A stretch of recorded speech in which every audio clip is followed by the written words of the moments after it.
আজকের অনলাইন ভিডিওতে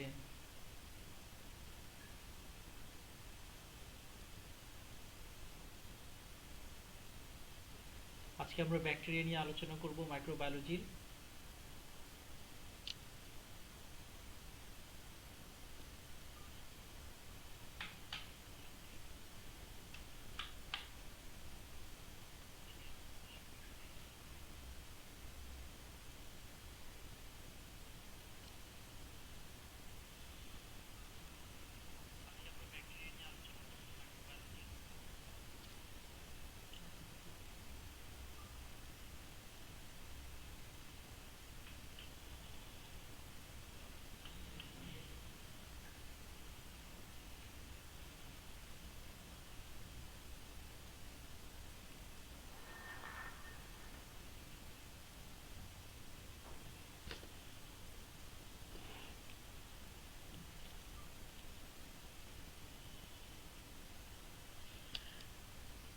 তো আমরা শুরু করছি আমাদের আজকের ক্লাস।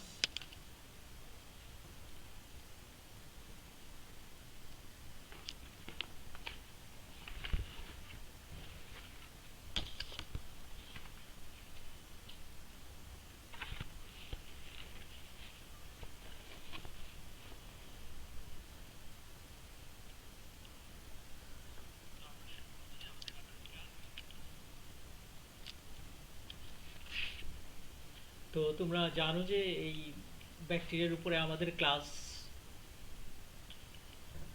হয়ে গেছে গুগল মিটে আমরা অলরেডি ক্লাস নিয়েছি, কিন্তু ক্লাসটা আমরা শেষ করতে পারি নাই। এটার মূল কারণ হচ্ছে যে তোমাদের কাছে কন্টেন্টগুলো ছিল না, যেটা আমি তোমাদের বইয়ের মধ্যে এটা দিয়ে দিয়েছিলাম। এই কন্টেন্টগুলো তোমাদের কাছে ছিল না। এই কন্টেন্টগুলো তোমাদের না থাকার কারণে আমাদের কি হয়েছে,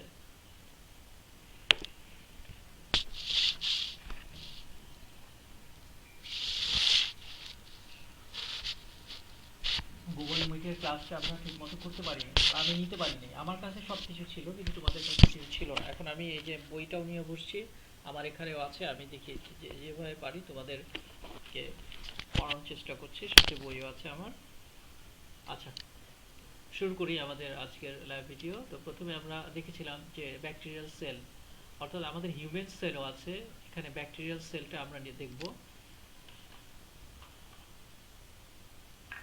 যে তোমরা সবাই দেখো ব্যাকটেরিয়াল সেলটা।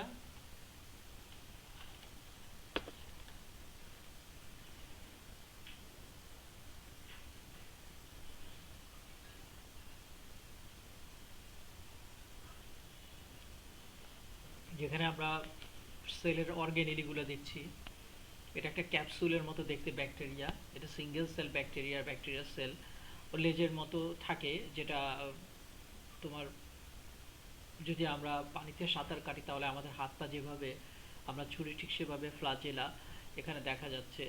তারপরে আমরা মেমব্রেন দেখতে পাচ্ছি, ইনার মেমব্রেন, আউটার মেমব্রেন এখানে আছে, ক্যাপসুল আছে, প্লাজমিড আছে, নিউক্লিয়াস তো অবশ্যই থাকবে, হ্যাঁ। তারপর রাইবোজোম আছে।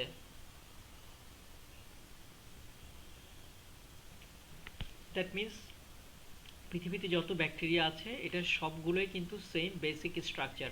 এটা হচ্ছে বেসিক স্ট্রাকচার কথাটার মানে হচ্ছে গিয়ে তোমার যে ন্যূনতম এই সেলগুলা থাকে। আমি একটা ফোন, হ্যালো, হ্যাঁ বলো। হোসেনবাগ থেকে ঢোকার পরে এই হোসেনবাগের ভিতরে ঢোকার পরে দেখবা ডান দিকে একটা পাতলা গলি গেছে, হ্যাঁ। ওটার পরে দ্বিতীয় গলিটা আছে না, দ্বিতীয় গলি ডান দিকে যে দ্বিতীয় গলি। হোসেনবাগ ভিতরে ঢুকছো তো, ঢোকার পরে একটু হাঁটলে দেখবা ডান দিকে একটা গলি আছে। ওই গলিটা না, দ্বিতীয় গলি যেটা আছে ওই গলিতে ঢুকো। দ্বিতীয় গলিতে ঢুকে উপরের দিকে তাকাও, আমি তোমাকে হাত নাড়ছি। ওকে, দেখো দ্বিতীয় গলিতে। আচ্ছা, হ্যাঁ, সরি টু ইন্টারেপ্ট, আমাদের ক্লাস 2 মিনিটের জন্য আমি স্টপ করছি। তোমরা তাহলে বেসিক স্ট্রাকচারের সেলটা দেখো, এই সেলটার দেখো। আমি কিছুক্ষণ মধ্যে আবার ফিরে আসছি।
আমি আবার ফিরে আসছি। সরি ফর দ্য ডিলে, আমার দেরি হয়ে গেছিল। কারণ তোমরা জানো যে আমরা লাইভ ক্লাসে আছি। তো এটা ক্লাসে হলে সমস্যা হয় না, বাসায় থাকলে একটু সমস্যা হয় স্বাভাবিকভাবেই। তো আই হ্যাভ টু ডিল একজন গেস্টের সাথে ডিল করতে হয়েছিল। তো ঠিক আছে, আমরা আবার ক্লাসে ফিরে যাচ্ছি। তোমরা এতক্ষণ দেখলা যে আমরা সেল ওয়াল নিয়ে কথা বলছিলাম, plasmid, chromosome, ribosome, cytoplasm, pili, cell membrane, cell wall, capsule, endospore, flagellum. Flagellum অর্থাৎ অনেকগুলো ফ্লাজেলা থাকে, একটাকে বলা হয় ফ্লাজেলাম। হ্যাঁ, যেটা মনে করো যে সাঁতার কাটার সময় আমাদের পা যে অবস্থায় থাকে, ঠিক ফ্লাজেলারাও ঠিক ওই রকম করতে থাকে সব সময় আমাদের দেহের অভ্যন্তরে। আমরা কিন্তু কার সেল পড়ছি? আমরা হিউম্যান সেল পড়ছি না, আমরা হিউম্যান সেলের মধ্যে আবার ব্যাকটেরিয়া আছে, সেই ব্যাকটেরিয়াল সেল পড়ছে। আসলে আমরা সামনে যাই। আমাদের প্রশ্ন হতে পারে, write down the reference gram positive and gram negative cell wall. তো গ্রাম পজিটিভ আর গ্রাম নেগেটিভ সেল ওয়াল ব্যাকটেরিয়ার মধ্যে যেটা হচ্ছে, আমরা একটু এদিকে যাই। যেমন তোমরা একটু দেখতে পাচ্ছ যে এদিকে গ্রাম পজিটিভের গ্রাম নেগেটিভ সেল ওয়ালটার আরেকটা মেমব্রেন থাকে। হ্যাঁ, এই আউটার মেমব্রেন আরেকটা বেশি একটা পর্দা থাকে, যেটাকে মেমব্রেন বলি আমরা, হ্যাঁ, মেডিকেলের ভাষায়। এই যে মেমব্রেনটা কিন্তু গ্রাম নেগেটিভেই বেশি থাকে। আর তোমার ডিফারেন্সের মধ্যে আমরা যদি দেখি, টাইকোইক অ্যাসিড এবং টাইরোনিক অ্যাসিডের মধ্যে যেটা হচ্ছে যে গ্রাম পজিটিভে থাকে প্রেজেন্ট এবং গ্রাম নেগেটিভে থাকে অ্যাবসেন্ট, থাকে না। হ্যাঁ, আর পেপটাইডোগ্লাইকেন, পেপটাইডোগ্লাইকেন হচ্ছে তার সেল ওয়ালের মধ্যে এটা খুব পাতলা থাকে, 30 থেকে 40টা লেয়ার। আর গ্রাম নেগেটিভের মধ্যে থাকে সিঙ্গেল লেয়ার। ঠিক আছে, এটা হচ্ছে গিয়ে পেপটাইডোগ্লাইকেন, মাত্র একটা লেয়ার থাকে। এটা হচ্ছে মূল আর কি, যে মূল এভিডেন্ট, মানে দেখা যাওয়ার মতো। আর টাইকোইক অ্যাসিড অ্যান্ড টাইক্রোনিক অ্যাসিড থাকে প্রেজেন্ট এবং অ্যাবসেন্ট। আবার আউটার মেমব্রেনটা যদি আমরা দেখি, তাহলে এটা হচ্ছে লাইপোপলিস্যাকারাইড, যেটা তোমার পজিটিভের মধ্যে নাই আর নেগেটিভের মধ্যে আছে। তারপর হচ্ছে পেরিপ্লাজমিক স্পেস, এটাও পজিটিভের মধ্যে নাই কিন্তু নেগেটিভের মধ্যে এই স্পেসটা আছে, পেরিপ্লাজমিক। তারপর গ্রাম স্টেইনিং মানে হচ্ছে যখন তুমি একটা ব্যাকটেরিয়াকে যখন তুমি স্টেইন করবা, স্টেইন মানে রং দিয়ে পার্থক্য করা, অর্থাৎ এটা ব্যাকটেরিয়াকে চেনার জন্য এটা কি গ্রাম পজিটিভ ব্যাকটেরিয়া নাকি গ্রাম নেগেটিভ ব্যাকটেরিয়া, এটাকে চেনার জন্য স্টেইনিং করা হয়। দ্যাট মিনস ব্যাকটেরিয়া কিন্তু খালি চোখে বোঝা যায় না গ্রাম পজিটিভ না গ্রাম নেগেটিভ।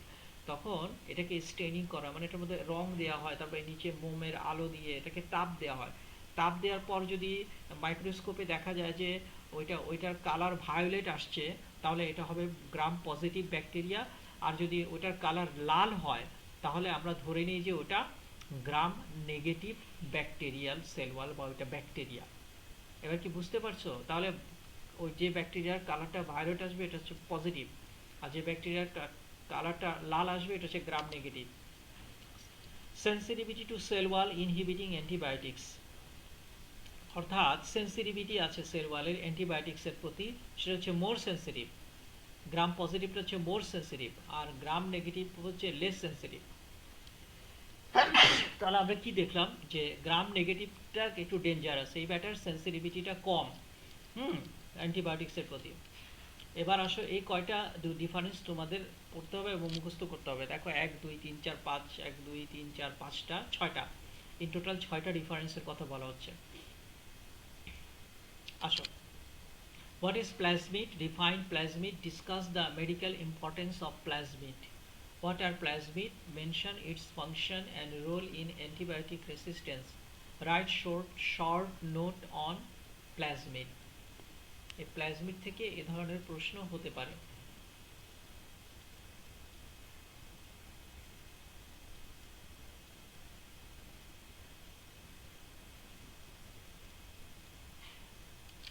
আসো, এটা হচ্ছে দেখো বলছে প্লাজমিডস আর extra chromosomal double standard circular DNA molecule that are capable of replicating independently of the bacterial chromosome.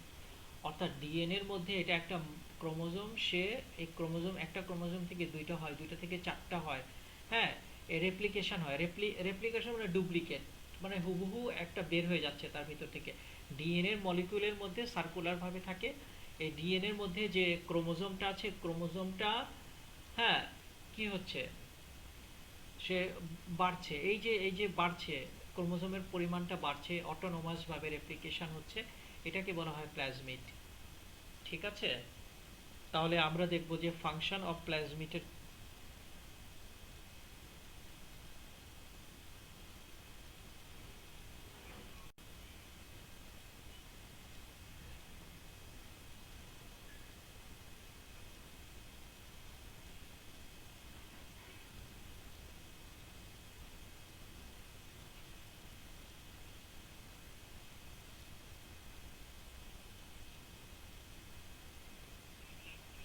তার আমরা দেখব ফাংশন আর ইম্পর্টেন্স অফ প্লাজমিড।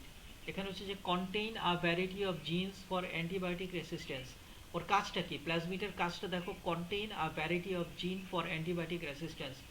অর্থাৎ অ্যান্টিবায়োটিক রেসিস্ট্যান্সের জন্য এ কী করে, অনেকগুলো জিনকে বহন করে। ওই যে যেটা বললাম যে রেপ্লিকেশন, অটোনোমাস রেপ্লিকেশন, যে ক্রোমোজোমকে সে বহন করে অ্যান্টিবায়োটিক রেসিস্ট্যান্সের জন্য। Contain a variety of genes for exotoxin. এখানে এক্সোটক্সিন করে, এক্সোটক্সিন অ্যান্ড এন্ডোটক্সিন কথাটা আমরা একটু পরে দেখছি। Resistance to heavy metals such as Hg, এটাকে বলে মার্কিউরি। মার্কিউরি এক ধরনের মেটাল বাই রিডিউসিং এনজাইম। এরা কি করে, রেসিস্ট্যান্স করে দেয়। এই ধরনের আমরা বিভিন্ন খাদ্যদ্রব্যের খাবারের মধ্যে আমরা যে প্রাত্যহিক যে খাবারগুলো আমরা গ্রহণ করি, এই খাবারের মধ্যে থেকে কিন্তু আমরা কি করি, আমরা অনেক ধরনের মিনারেলস, হ্যাঁ, অনেক ধরনের মিনারেলস আমরা গ্রহণ করি, এবং সেটার মধ্যে একটা মার্কিউরি আছে। সেটাকে কি করা হয়, resistance to heavy metals reduce enzyme, reductase by reductase enzyme. এনজাইমকে কি করে, সে রিডাক্টেস করে দেয়, কমিয়ে দেয়। হ্যাঁ, এটা এটা কি হয়, সে কমিয়ে দেওয়ার কারণে কি হয়, সে এই যে মার্কিউরির প্রতি একটা রেজিস্ট্যান্স তৈরি হয়। মার্কিউরি হচ্ছে এক ধরনের metal. Resistance to UV light by DNA repair enzyme. DNA repair enzyme যেগুলো আছে আমাদের শরীরের মধ্যে, সেগুলোকে কি করে, রেসিস্ট করে দেয়, স্টপ করে দেয়, বাধা তৈরি করে। Synthesis of sex PD. Synthesis কথাটা মানে কম্বাইন, কম্বিনেশন করা, মিশ্রণ করা, সংযুক্ত করা। এটা কি করে, সিনথেসিস অফ সেক্স পিডিসকে সে সংযুক্ত করে। আচ্ছা, role of plasmid in development of antibiotic resistance. এর পরে দেখা যাচ্ছে যে রোল মানে ভূমিকা অফ প্লাজমিড, প্লাজমিডের ভূমিকা in development of antibiotic resistance. Antibiotic resistance তৈরিতে প্লাজমিডের ভূমিকা কি। এখানে পয়েন্ট দেখছো, বলছে যে plasmid encode genes for some enzymes that can destroy a particular drug. দেখছো, প্লাজমিডের কাজ হচ্ছে জিনকে সে এনকোড করে এনজাইমের বিরুদ্ধে লেলিয়ে দেয়। এনজাইমের কাজ হচ্ছে যে আমাদের শরীরে যে রিসেপ্টরগুলো আছে, সেই রিসেপ্টরগুলোতে সে ড্রাগসগুলো পৌঁছায় দেয় এবং আমাদের শরীরকে রিপেয়ারমেন্ট করে অ্যান্টিবায়োটিক্স দিয়ে। সে বায়োটিক্যাল লাইফ, যেগুলো ব্যাকটেরিয়ার বিরুদ্ধে সে যুদ্ধ করে অ্যান্টিবায়োটিকগুলো। এই প্লাজমিড কি করে, সে যে যে জিনগুলো বহন করে, ক্রোমোজোমগুলো বহন করে, ক্রোমোজোমগুলোকে এনজাইমের পিছনে লেলিয়ে দেয়, সে এনকোড করে দেয়। ফর সাম এনজাইমকে সে কি করে, ওই এনজাইমকে সে ইনকোড করে দেয়, এবং সে ওই এনজাইমগুলো তখন ড্রাগসের বিরুদ্ধে লড়াই করে। আমরা জানি আমাদের মেটাবলিজমে এনজাইমের যথেষ্ট গুরুত্বপূর্ণ ভূমিকা রয়েছে। যেমন এক্সাম্পল হিসাবে দেখছি, P lactamase enzyme destroy the P lactam ring containing drugs সিই পেনিসিলিন সেফালোস্পোরিনস এটসেট্রা। এগুলা মুখস্থ করে ফেলবা।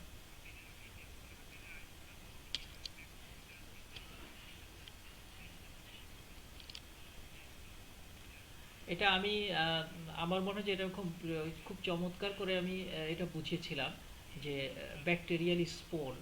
হ্যাঁ, তোমাদের গুগল মিট ক্লাসে, what do you mean by bacterial spore, define bacterial spore. তো write down the short note on bacterial spore. যেটা আমি বলছিলাম যে ব্যাকটেরিয়া প্রতিকূল অবস্থায় বেঁচে থাকার জন্য তারা কি করে, তারা কিছু নিজেদের মধ্যে থেকে কিছু স্পোর, ডুপ্লিকেশন, রেপ্লিকেশন তৈরি করে, সেগুলোকে বলা হয় ব্যাকটেরিয়াল স্পোর। এই স্পোরগুলো ব্যাকটেরিয়াকে বিভিন্ন প্রতিকূল অবস্থা থেকে বেঁচে থাকতে সাহায্য করে। আমরা সংজ্ঞায় চলে যাচ্ছি। ব্যাকটেরিয়াল স্পোরস আর হাইলি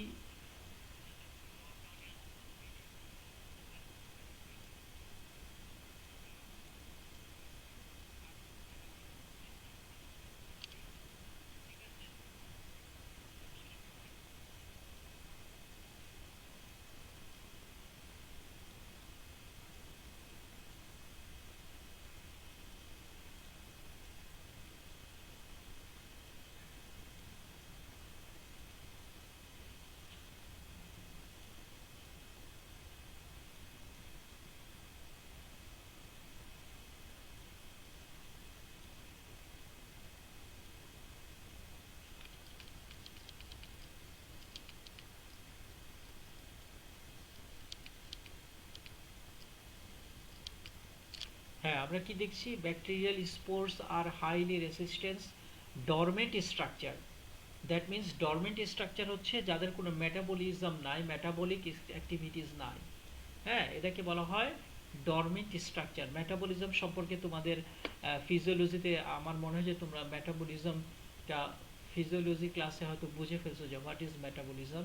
যে আমরা প্রতিদিন যে খাবারটা খাই এটা আমাদের অন্ত্রের মধ্যে যায়, স্মল ইন্টেস্টাইন লার্জ ইন্টেস্টাইন হয়ে কি হয় সেগুলা আমাদের হজম হয়। যে হজম প্রক্রিয়াটা এটার মধ্যে অনেক এনজাইম থাকে, আবার অনেক ধরনের আমাদের প্রসেসিংয়ের মাধ্যমে প্রক্রিয়ার মাধ্যমে এই খাদ্যটা আমাদের হজম হয়। এই যে আমরা খাচ্ছি, হজম হচ্ছে, তারপর আবার এক্সক্রিয়েটেড হয়ে যায় খাদ্যটা, যেটা আমাদের দেহে কাজে লাগে না, সেগুলো আমাদের প্রস্রাব এবং পায়খানার মাধ্যমে সেগুলো বের হয়ে যায় আমাদের দেহ থেকে। এই পুরো প্রক্রিয়াটাকেই বলা হয় মেটাবলিজম। হ্যাঁ, এটাই হচ্ছে এদের কোনো মেটাবলিজম নাই, dormant structure, that is no metabolism activity নাই। Formed response to adverse environmental condition. এরা কি করে, রেসপন্স করে, মানে এটা কাজ করে বিভিন্ন ধরনের প্রতিকূল পরিবেশে এরা ব্যাকটেরিয়াকে বাঁচিয়ে রাখতে এরা সাহায্য করে ব্যাকটেরিয়াকে। They help in the survival of the organism during adverse environmental condition, যেটা একটু আগে বললাম। They do not have a role in reproduction, তারা কিন্তু রিপ্রোডাকশনে কোনো ভূমিকা রাখে না, বাট নিজেরা কিন্তু এসেক্সুয়াল হয়ে, মানে সেক্স ছাড়াই তারা, রিপ্রোডাকশন বলতে আমরা জানি যে একটা সেক্সের ভূমিকা থাকে, কিন্তু এখানে তাদের কোনো সেক্সের কোনো ভূমিকাই নাই। স্পোর্টস, এটার আরেকটা সংজ্ঞা আমরা দিতে পারি, spores are resistant stage of bacteria produced when bacteria are exposed to unfavorable environmental condition। যখন ব্যাকটেরিয়া একটা প্রতিকূল অবস্থার মধ্যে পড়ে যায় তখন এই স্পোরগুলো কি করে, সে প্রতিকূল অবস্থা থেকে ব্যাকটেরিয়াকে রক্ষা করতে এক ধরনের রেসিস্ট্যান্স হিসেবে কাজ করে। আর হাইলি রেসিস্ট্যান্ট টু হিট, তারা কিন্তু কিসে কিসে রেসিস্ট্যান্ট, তারা প্রচণ্ড তাপের মধ্যেও রেসিস্ট্যান্স করতে পারে, অর্থাৎ বেঁচে থাকতে পারে। হুম, তারপরে হচ্ছে তোমার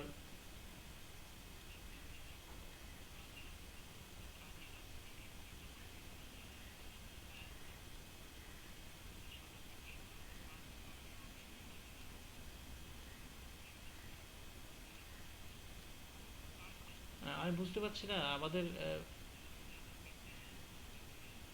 এখানে এরকম আসতেছে কেন, আমি একটু সময় নিয়ে নিচ্ছি তোমাদের।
ওকে, তাহলে আমরা দ্বিতীয় সংজ্ঞাতে যাচ্ছি। বলছে যে spores are resistance stage of bacteria produced when bacteria are expose to unfavourable environmental condition. Bacteria এই স্পোরগুলোকে তৈরি করে যখন ব্যাকটেরিয়া নিজে একটা প্রতিকূল অবস্থার মধ্যে পড়ে যায়, এবং এটা are highly resistance to heat, তারপরে ডিহাইড্রেশন, কেমিক্যাল থেকে এগুলা অনেক বেশি রেসিস্ট্যান্ট, এদেরকে বাঁচিয়ে রাখতে পারে, ব্যাকটেরিয়াকে বাঁচিয়ে দেয় তাপ থেকে, ডিহাইড্রেশন থেকে, তারপরে কেমিক্যাল থেকে।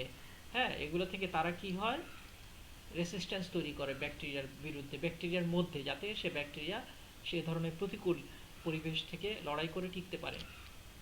এরপরে আসো ক্লাসিফিকেশন অফ স্পোর্স। স্পোর্টসের মধ্যে শ্রেণী বিভাগ দুইটা আমরা স্পোর্টস দেখব, একটা হচ্ছে এক্সো স্পোর্টস আর একটা হচ্ছে এন্ডো স্পোর। তো আসো এক্সো স্পোরটা প্রথমে বলছে যে the spore which is formed outside the parent vegetative cell. Parent vegetative cell, parent কথাটা মানে আমরা বলি না প্যারেন্টস মানে পিতা মাতা, তাহলে এখানে বলা হচ্ছে যে প্যারেন্ট ভেজিটেটিভ সেলের বাইরে যে স্পোরটা তৈরি হয় সেটাকে বলা হয় এক্সো স্পোর। সেটাকে এটা উদাহরণ হিসাবে আমরা বলবো ফাঙ্গাল স্পোর। তো যারা গত ক্লাসে ছিলা, গুগল মিটে ছিলা, তারা বুঝতে পারছো যে প্যারেন্ট ভেজিটেটিভ সেল কাকে বলে। যারা গুগল মিটে ছিল না তাদের জন্য আজকে আমার এই ভিডিওটা করা। এবং গুগল মিটে আমাদের ক্লাসটা পরিপূর্ণভাবে হয়নি বলে আজকে আমি এই ভিডিওটা করতে বাধ্য হচ্ছি, কারণ আমার মানে আলটিমেট যে লক্ষ্য, আমার যে চূড়ান্ত লক্ষ্য, যে আমার প্রতিটা স্টুডেন্ট যাতে বুঝতে পারে, প্রতিটা স্টুডেন্টের কাছে এই পড়াটা যাতে পৌঁছে যায়, এই কারণেই আমি এগুলো ভিডিও করছি। আদারওয়াইজ আমার ভিডিও করার অন্য কোনো কারণ নাই। এবং ভিডিও করতে গেলে তোমরা নিজেরাই বুঝতেছো যে কত ধরনের প্রতিকূল পরিবেশ আমার তৈরি হচ্ছে, যে মানে ইনস্ট্যান্টলি যদি হঠাৎ করে আমার এখন যদি আমার কোনো ফোন এসে যায় বা কেউ এসে যায়, তখন কিন্তু আমাকে স্টপ করে যেতে হবে, অথবা তোমাদেরকে ওয়েটিংয়ে রেখে আমাকে সে কাজের জন্য যেতে হবে, কারণ এটা একেবারে অনানুষ্ঠানিক। এটা কোনো আনুষ্ঠানিকভাবে আমাদের এই ক্লাসগুলো হচ্ছে না। এটা আনুষ্ঠানিকভাবে ক্লাস হতো আমরা যদি ক্লাসরুমে বসে ক্লাস করতাম।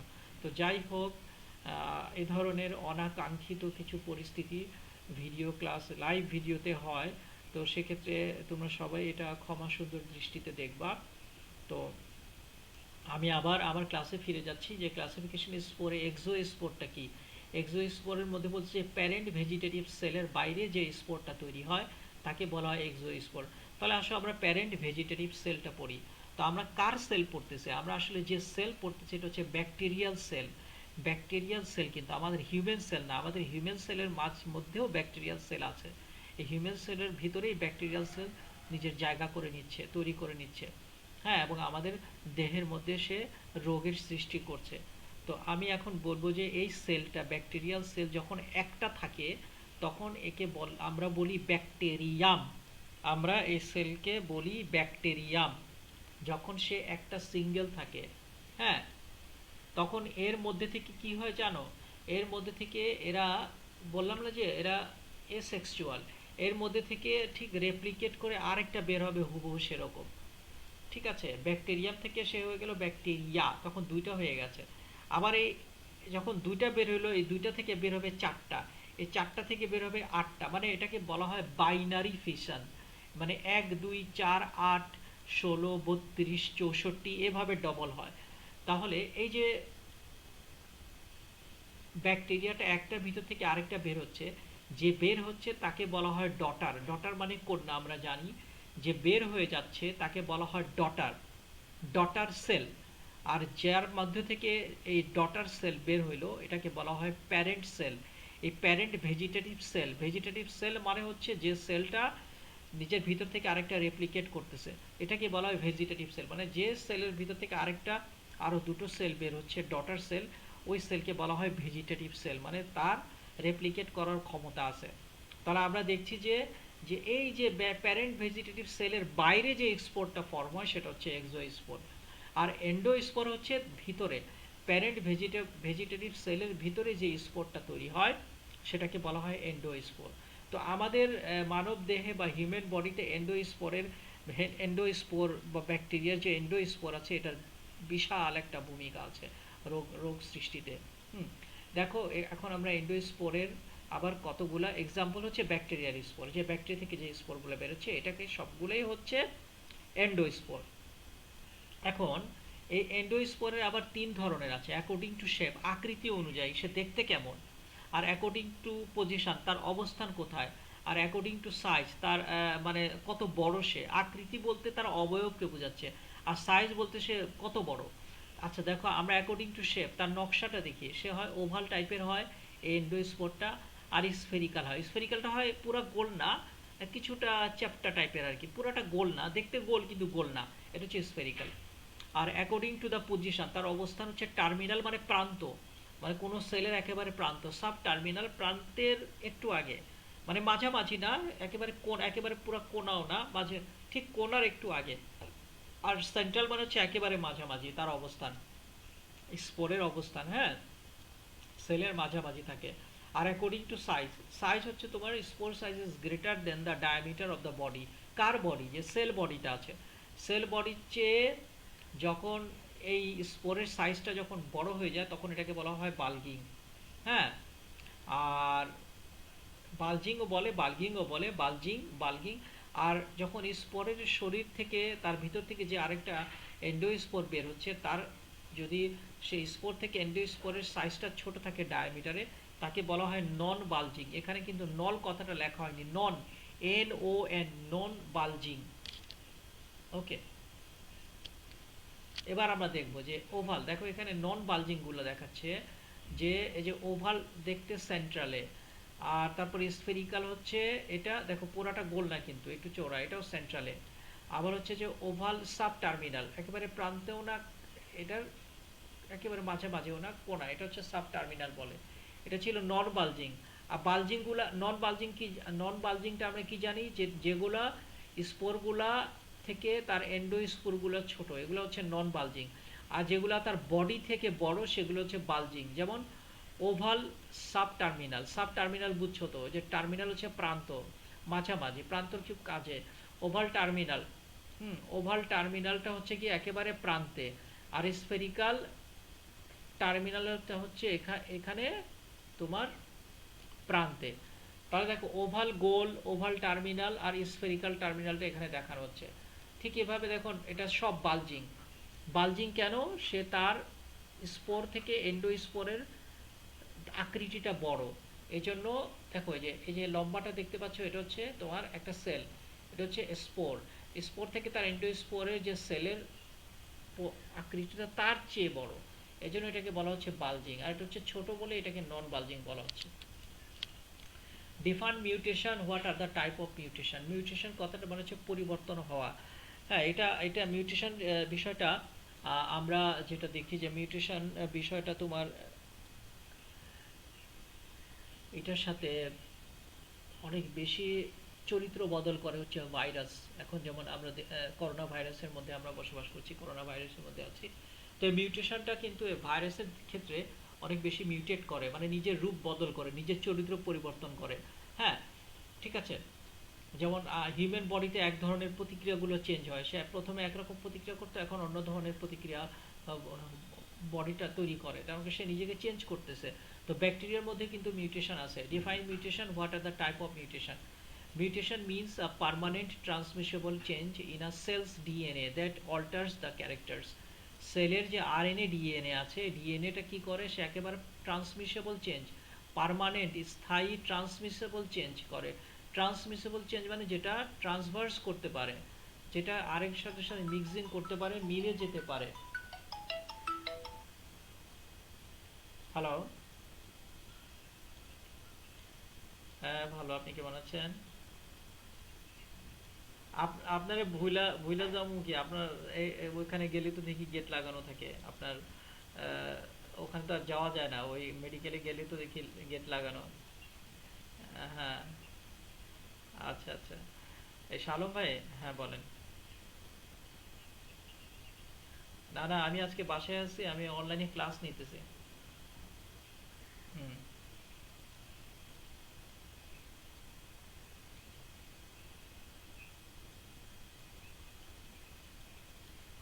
ইউ শুড নট ওরি, ইউ শুড নট ওরি। হ্যাঁ হ্যাঁ হ্যাঁ বুঝছি কাজে। হ্যাঁ, এহেড এহেড এহেড। হ্যাঁ হ্যাঁ হ্যাঁ, জিজ্ঞেস করা, ইউ ক্যান আস্ক। মানে আমি বলি, আপনার কথা বুঝছি, বলছে আপনার চিন্তার কোনো কারণ নেই, আপনাকে যদি আমার যদি সাহায্যের প্রয়োজন হয় আপনি চালিয়ে যান আপনার কাজ, তাহলে আপনি আমাকে, আমি আপনি আমি আমি আপনাকে সাহায্য করব, মানে বলছে যে আপনি চিন্তা করেন না, আপনি সামনে বাড়েন, আপনার যদি কোনো সাহায্যের প্রয়োজন হয় আপনি আমাকে বলতে পারেন। হ্যাঁ, আক্স মানে বলা, জিজ্ঞেস করা। ইউ ক্যান, আপনি আমাকে জিজ্ঞেস করতে পারেন, বলতে পারেন।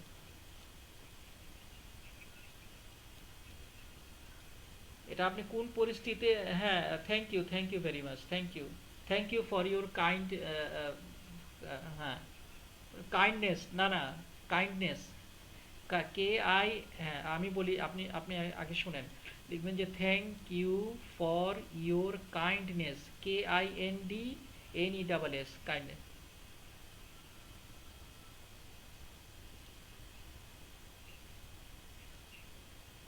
না না না, ফর,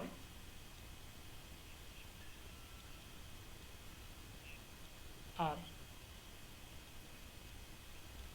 হুম, ইউর, YOUR,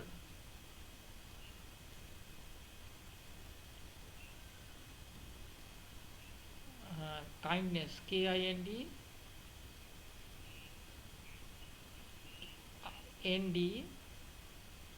হ্যাঁ, MN এর N,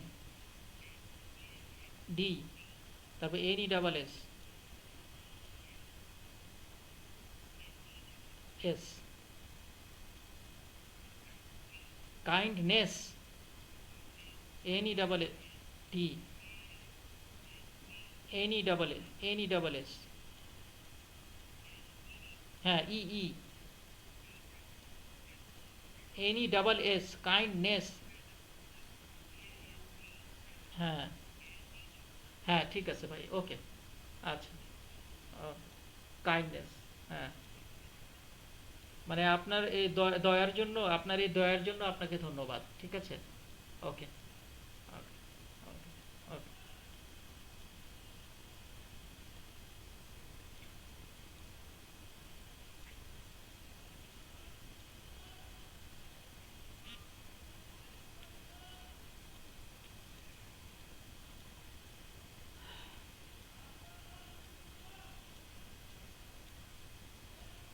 definition mutation, what are the type of mutation, যেটা হচ্ছে ডিএনএ তে অ্যাল্টার ক্যারেক্টারটা পরিবর্তন হয়ে যায়।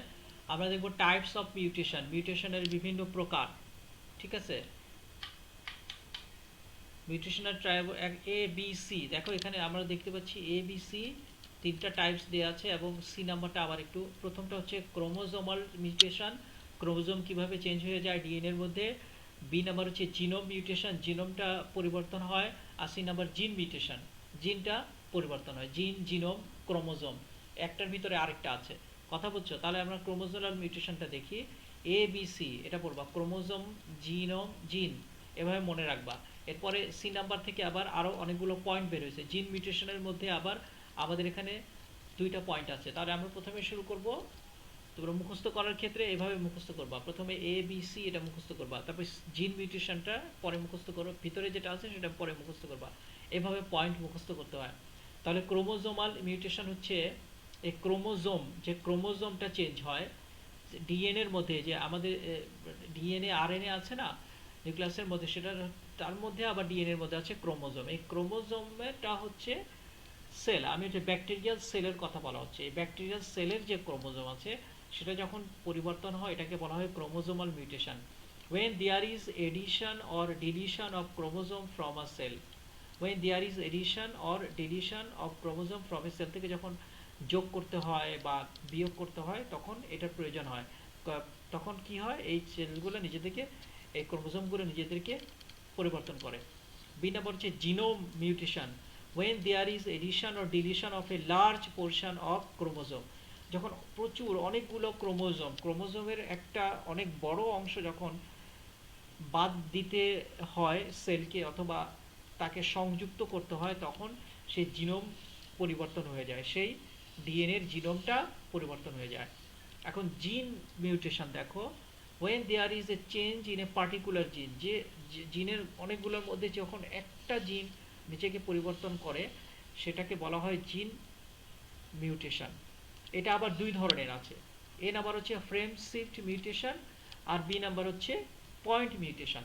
তাহলে জিন মিউটেশনের মধ্যে আমরা দুটো পেলাম, একটা হচ্ছে গিয়ে তোমার ফ্রেম শিফট মিউটেশন, আর একটা হচ্ছে পয়েন্ট মিউটেশন। তাহলে আসো আমরা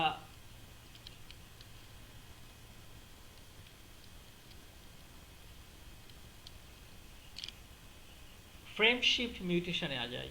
This type of mutation occurs when one nucleotide base added or deleted from a DNA molecule.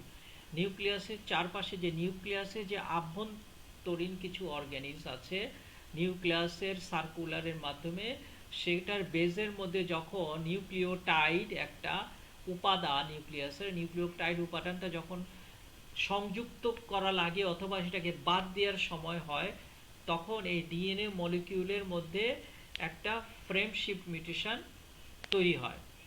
কি করে এটা? Resulting in total alteration of A frame or জিন। তখন এই যে প্রত্যেকটা পরিবর্তনের সাথে কিন্তু দেখো সেই অর্গানেলির বা সেই উপাদানের হয় এটাকে বাদ দিতে হচ্ছে অথবা ডিলিট করতে হচ্ছে অথবা এটাকে অ্যাড করতে হচ্ছে। যখনই প্রয়োজন হচ্ছে সেল নিজের প্রয়োজনে অনেকগুলো সেল ডেড সেলকে ফেলে দেয় বা বাদ দিয়ে দেয়, আবার প্রয়োজনে সে সেলকে অ্যাড করে, তখন বিভিন্ন মলিকিউলকে অ্যাড করে, তখন কি হয় সেলগুলা নিজের প্রয়োজনে যে অর্গানেলিগুলোকে যে বের করে দিচ্ছে, তার সেলের বাইরে নিয়ে নিচ্ছে, আবার অ্যাড করছে, তখনই কিন্তু এই মিউটেশনটার আবির্ভাব ঘটে, তখনই এই মিউটেশনটা ঘটে, তখন এই জিনোমের মধ্যে তোমার সেলের মধ্যে তার ক্যারেক্টারগুলো চেঞ্জ হতে থাকে। তো জিনের ক্ষেত্রেও তাই হয় যে একটা জিন যখন পরিবর্তন হয় তখনই সেটাকে বলা হয় ফ্রেম শিফট মিউটেশন।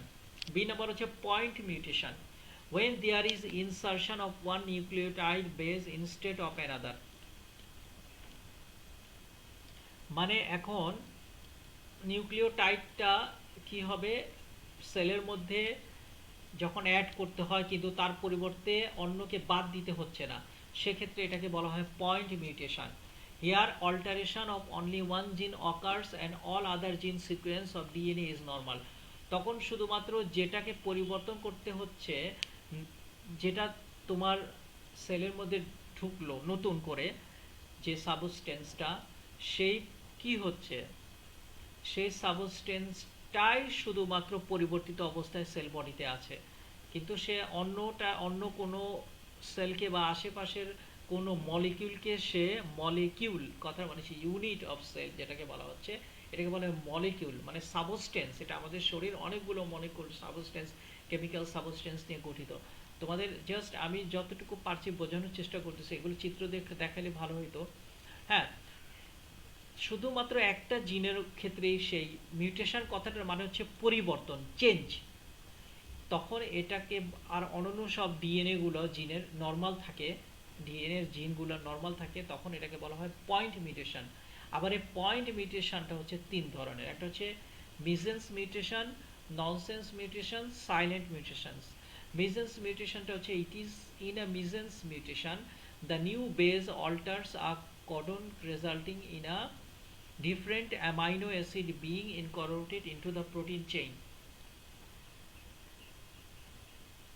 যখন অনেকগুলো অ্যামাইনো অ্যাসিড একটা প্রোটিন চেইনের সাথে সংযুক্ত ঘটে, তখন এই মিসেন্স মিউটেশন, অ্যামাইনো অ্যাসিডগুলো কিন্তু আমাদের সেলের অভ্যন্তরে আছে, আমি বারবার বলছি এগুলো কেমিক্যাল এগুলো, হ্যাঁ অ্যামাইনো অ্যাসিড যেগুলো আমাদের শরীরে প্রচণ্ড কাজে লাগে, কিন্তু এটা কিন্তু আমাদের শরীরের কথা বলা হচ্ছে না, এটা কাদের শরীরের কথা বলা হচ্ছে, ব্যাকটেরিয়ার শরীরের কথা বলা হচ্ছে। তাহলে ব্যাকটেরিয়ার শরীরের আবার যে সেল আছে সেলের কথা বলা হচ্ছে। আবার এই সেলটা কিভাবে চেঞ্জ হয়, মিউটেট করে, মানে একটা সেল যখন তার রূপটা চেঞ্জ করে, তার রোল অফ ফাংশন ভূমিকা চেঞ্জ করে ফেলে, তখন মানব দেহে রোগগুলোও কিন্তু সিমটমগুলোও চেঞ্জ হয়ে যায়, যে রোগের সিমটম এটাও কিন্তু চেঞ্জ হয়ে যায়।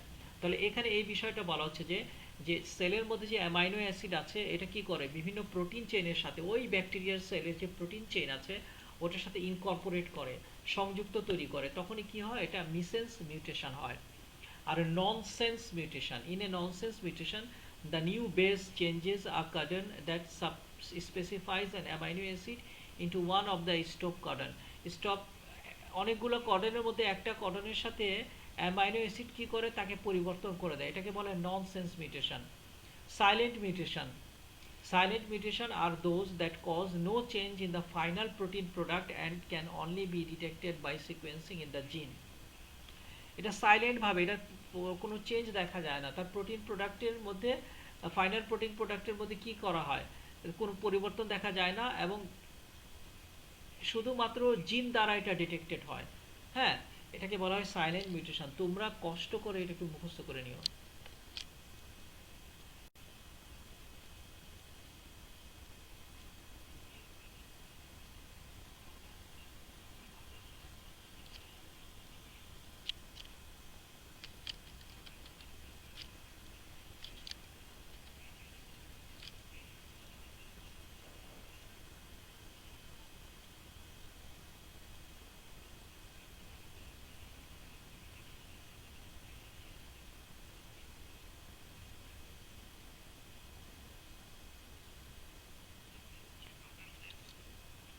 এবার অবশ্য আমরা যেটা দেখতে পাচ্ছি যেটা হচ্ছে যে write down the cause of mutation.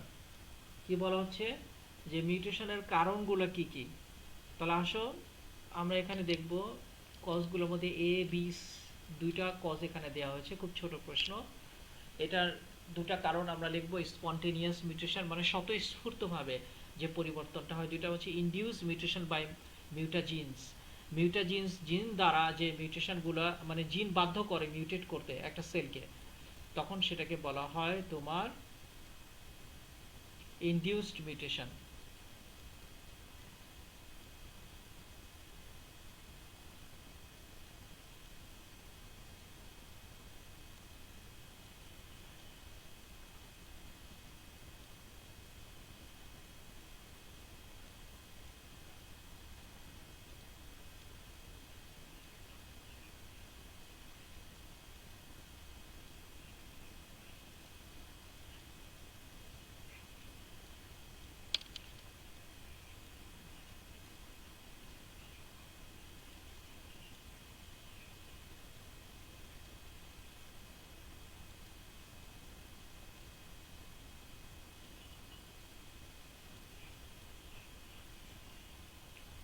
তাহলে আসলে আমরা স্পন্টেনিয়াস মিউটেশনটা দেখি। ইট occurs spontaneously during replication of DNA. DNA যখন নিজেকে একটা থেকে দুইটা করে, দুইটা থেকে চারটা করে, যখন রেপ্লিকেট করে মানে আরও ডিএনএ তৈরি করে, তখন এটা স্বতঃস্ফূর্তভাবে এই পরিবর্তনগুলো হয় সেলের মধ্যে। আর বি নাম্বার হচ্ছে induce mutation by mutagen. This are environmental factor which increases the process of mutation. মানে কিছু পারিপার্শ্বিক এনভায়রনমেন্ট